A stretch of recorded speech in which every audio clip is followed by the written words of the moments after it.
আসসালামু আলাইকুম আপুরা, আজকে চলে আসলাম পারফেক্ট দই রেসিপি নিয়ে। আর এটি আমি কিভাবে করি, কী বন্ধ করি, সম্পূর্ণ ভিডিওটা অবশ্যই না টেনে দেখে নেবে। আর আমি এখানে 1 লিটার পরিমাণে দুধ নিয়েছি। এখানে আমি লিকুইড দুধ অ্যাড করে দিয়েছি। তোমরা চাইলে গুঁড়া দুধ কিংবা লিকুইড দুধও করতে পারো। আমি এখানে লিকুইড দুধ দিয়ে করে নেব, গুঁড়া দুধ অ্যাড করব না।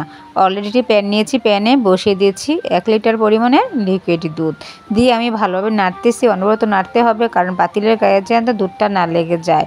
আমাদের বাচ্চারা আছে যারা অবশ্যই দুধ খেতে পছন্দ করে না, তাদের জন্য আজকের এই রেসিপি। তোমরা ফলো করে বাচ্চাদেরকে এই দই রেসিপি তৈরি করে দাও, তাহলে বাচ্চারা অনায়াসে খেয়ে ফেলবে।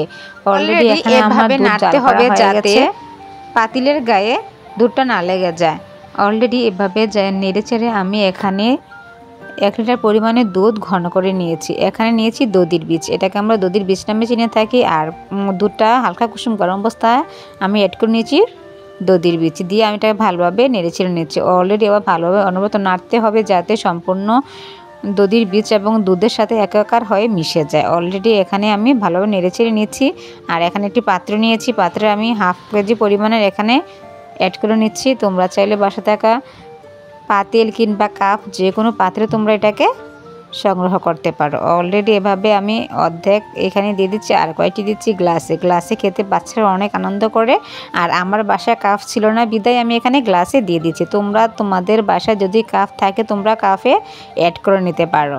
আর এখানে আমি 4-5 ঘন্টার জন্য এটাকে কম্বল কিংবা অন্য কোনো বস্ত্র দিয়ে এটাকে ভালোভাবে আমি এটাকে মুড়িয়ে রেখে দেবো 4-5 ঘন্টার জন্য।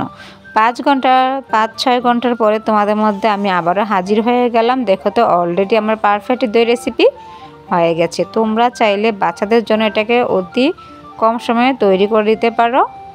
অলরেডি কেমন হলো দেখো তো। আজকের এই রেসিপিটি তোমাদের দেখার সুবিধার্থে আমি একটু দেখিয়ে দিচ্ছি চামচ দিয়ে। দেখো তো অলরেডি হয়ে গেছে আজকের এই পারফেক্ট দই রেসিপি।